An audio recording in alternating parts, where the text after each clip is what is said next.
The 6 Brandenburg Concertos of Johann Sebastian Bach are celebrated today as some of the greatest artistic achievements in human history.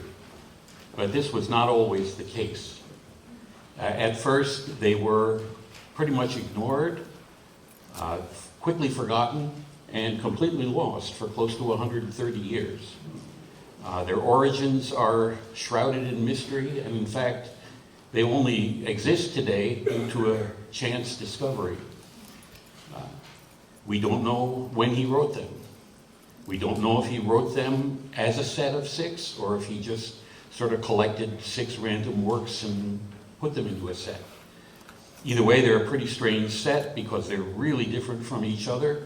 Each one is a unique and bold experiment in instrumentation, and they're absolutely unique, different from anything written before or after. So it's quite a mystery. We don't know why, in the year 1721, he bundled these 6 concertos, his precious handwritten manuscript copies of the score, into a folder and sent them off to a minor prince of the Prussian realm whose title was the Margrave of Brandenburg. And that's where they get the name, by the way, the Brandenburg Concertos. We don't know if the Margrave of Brandenburg ever did anything with them. In fact, we don't even know if he ever opened the package. Chances are that he didn't. And we have very little idea what happened to these concertos between 1721 and 1849, when they were discovered completely intact but gathering dust in the archives of a boys' high school in Berlin. They were published shortly after, but still they got very little attention because the musical world of the 1850s had no interest in the ancient music of past centuries. It'd take almost another 100 years for that interest to begin to develop. So today, every note of every surviving composition by J.S. Bach is pored over by experts. It's studied, it's analyzed, it's cataloged.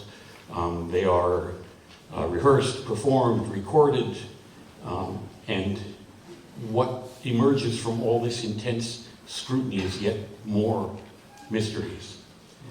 It seems that in addition to being a wizard of the notes, Bach was also something of a wizard with numbers.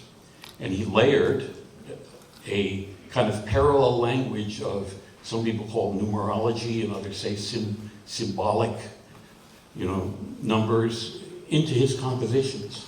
Almost as if while writing some of the greatest music the world has ever known, he was also carrying on a kind of private conversation with his God, because much of this numerology is clearly reflective of his deeply held Lutheran faith.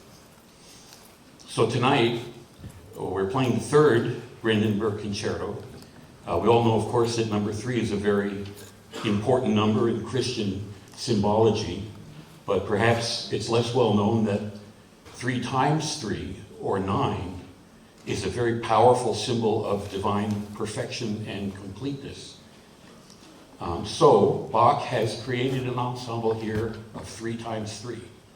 3 violins, 3 violas, and 3 cellos. Supported, of course, by the ever-present Baroque rhythm section of harpsichord and bass that we call the continuo. This very unusual ensemble allows him to pull a kind of a sound that's quite different from the usual 4-part arrangement that most composition has. He creates a kind of almost kaleidoscopic tapestry of shifting colors and textures as the 9 soloists weave in around each other and jump on and off of the almost infinite possible combinations that you can get from 9 different players. And the whole thing is energized and driven forward by this little cell of 3 notes, which at each juncture is repeated 3 times. 3 times 3. But the weirdest part is yet to come, because of, let's say, the 5 or 6 dozen concertos that still survive of Bach. All but 2 of them are written in what was the standard format for the concerto, which would be 3 parts, fast, slow, then fast. And both of those concertos that deviate from this are in the Brandenburgs. Inexplicably, Brandenburg Concerto number 1 has 4 movements.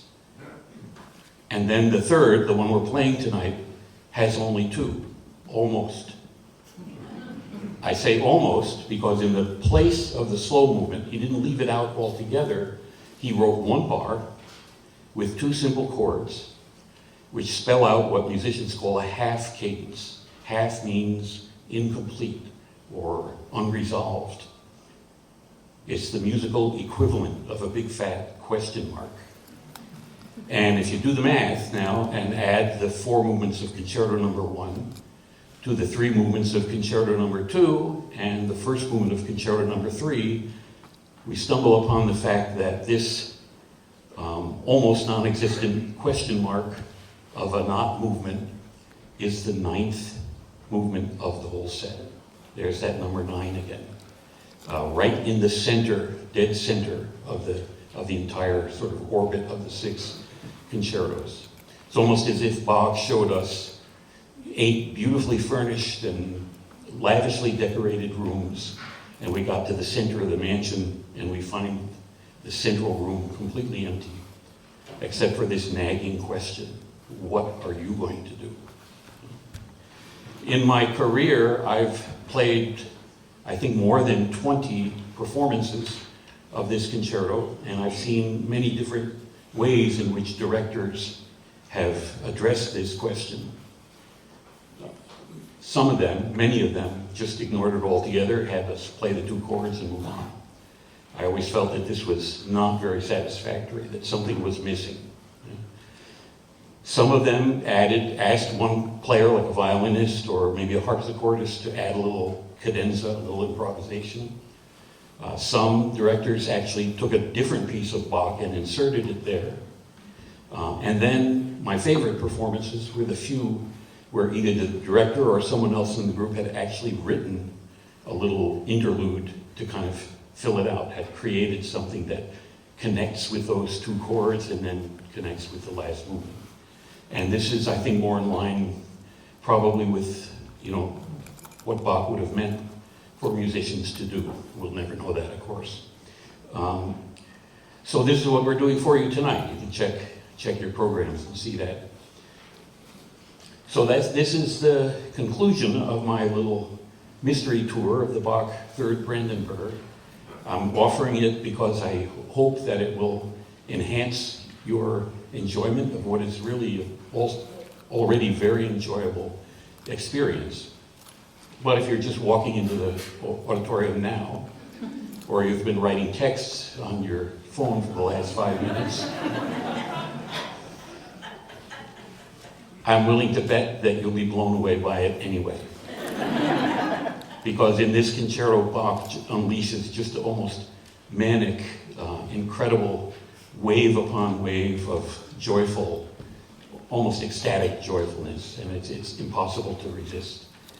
And when we went to program a concert titled Dancing into Spring, this wasn't just the best choice, it really was the only choice.